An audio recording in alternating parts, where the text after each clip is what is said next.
So here we are, it's upon us, everybody. Thanksgiving 2009. Thanksgiving Day is tomorrow, so I don't have to check the calendar anymore to count it down. Give it up to yourselves for making it to Thanksgiving during these hard times. Hope you have much to be thankful for, at least some things to be thankful for. And of course, in Detroit, that means parade in football. The Thanksgiving Day parade downtown Detroit. Everybody will come inside after that, although it'll be a little cooler and maybe a little wetter than it has been in the last few days or weeks. And then at 12:30, the Lions and Packers will kick it off, baby. Thanksgiving tradition continues in Detroit. The Thanksgiving tradition that they try to take away from you all the time in the NFL. There are still grumblings that people don't want this game in Detroit because the Lions are no good or they don't deserve it anymore. The Ford family basically has kept the game alive. And they don't know the history. Maybe some of you don't know the history. 1934, G.A. Richards moves the team from Portsmouth, Ohio to Detroit. He says, let's have a Thanksgiving Day game. So sure enough, that first year in 34, NBC Radio with their 94 affiliates from coast to coast puts it on the radio. The Lions had been averaging that first year about 15,000 people, and 26,000 show up at University of Detroit Stadium. Yes, they used to have one there. And they actually had to turn people away. The opponent that day was the world champion Chicago Bears. So imagine George Halas having to explain to his wife, the McCaskey woman, I think she was an original McCaskey, that he was going to go play a football game on Thanksgiving out of town. She was probably a little suspect about that. I have a little kind of embellishment of how that conversation might have gone 75 years ago.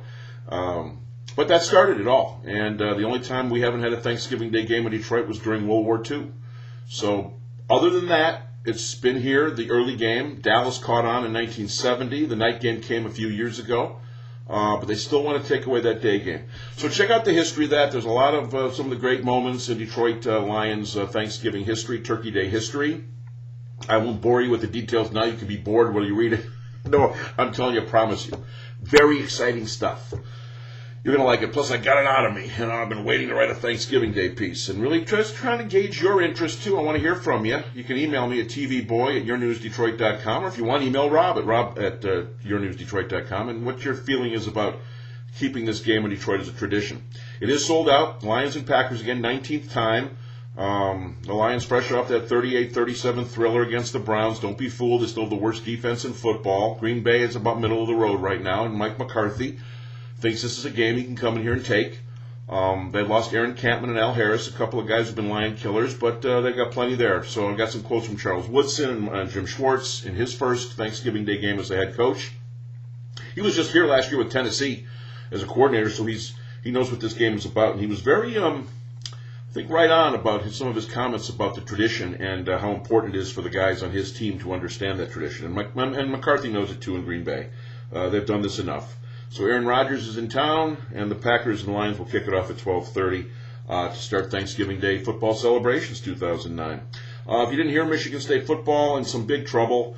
There was a brawl at a dorm, Brody Complex, over the Michigan State campus following the awards banquet for Michigan State. Football players implicated. There was some physical violence. It's all alleged right now because the investigation is ongoing, but some of the attackers wore ski masks. Others were identified as football players. Coincidentally, Mark D'Antonio has kicked off Glenn Winston and Rod Jenrette from the football team. A couple of weeks ago, he kicked off Colton Ray and Andre Anderson. So this is becoming not an aberration anymore. It's a pattern. And boy, what opportunity Michigan State had with Michigan falling off the boards like they have when the problems in Ann Arbor with Rich Rodriguez and company. They had a great chance here, and they've kind of blown it on the field and off the field, too. So that's yet to come. We'll see what happens. D'Antonio needs to speak about this at some point because otherwise he's letting rumor kind of circulate into his program, and you can't have that. Pistons and Cavs, little pre-Thanksgiving magic. Not the Orlando Magic, but Cavalier Magic. LeBron James, Shaq expected to play after missing 5 games. Pistons on a 5-game losing streak, showing now they miss Rip Hamilton and Tayshaun Prince more than ever. So we'll see what the Pistons can do with John Kuster's former team, the Cavs. So it's the Q against the Q Balls. No, it's Q against his old team, Mike Brown and company, and LeBron. LeBron at the Palace, along with Shaquille O'Neal. An interesting baseball birthday, a 50-year-old guy. I don't know why I'm even bringing this up, but I saw his birthday was the 26th, so he's going to be 50 years old. He's a former Tiger who had 3 kind of really embattled seasons here. Read about. I wouldn't give you his name. You got to read about that. Which one is it? Also, here's a guilty pleasure. I watched the ending of the Dancing with the Stars thing because Jerry Rice and Michael Irvin were going to be on. I'm using that as my excuse. Donny Osmond won the thing, 9th season. Kelly Osbourne looked. I didn't even know that was Kelly Osbourne. I hadn't seen this thing all season. And Maya.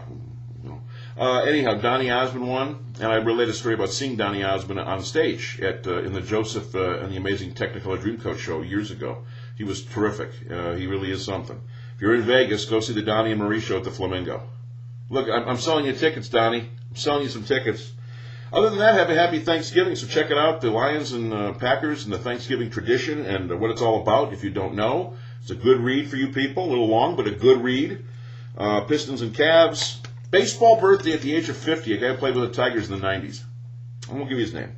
And the Dancing with the Stars finale.